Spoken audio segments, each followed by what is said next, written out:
Good evening. This weekend marks the 10th anniversary of Hurricane Katrina.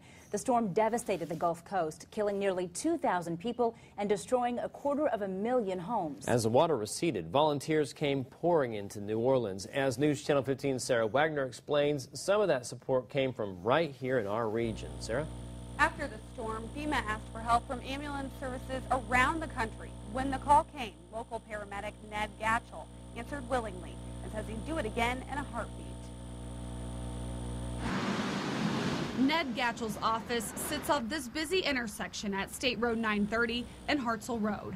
But it was the back roads of Louisiana he frequented in the weeks following Hurricane Katrina. The further east you went, the more damage there was. Ned's group never made it to New Orleans, but spent 10 days in surrounding areas like Mandeville and Slidell. What we did is go out for welfare checks and try to find people that hadn't been located yet back in the unpopulated, undeveloped areas. Working 12-hour shifts with no electricity or air conditioning to speak of in some of the hardest hit places. You really can't look at the destruction and let it get to you. Ned's group helped between 30 to 50 people every day, many of them living in remote parts of the state. We'd drive back there and lo and behold, we'd find somebody that hadn't seen anybody since the hurricane. And we'd load them up with food and water and make sure their tetanus shot was up to date. Even with their homes and so much of what they knew washed away, Ned describes the people he helped as incredibly resilient and grateful. They were really happy to get a hand up,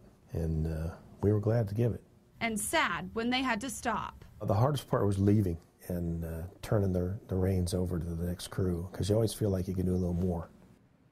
Ned and his team did a little more too. You may remember Hurricane Rita hit less than a month after Katrina. They were wrapping up their trip right before it made landfall and helped evacuate a nursing home near the eye of the storm. Sara Wagner, News Channel 15.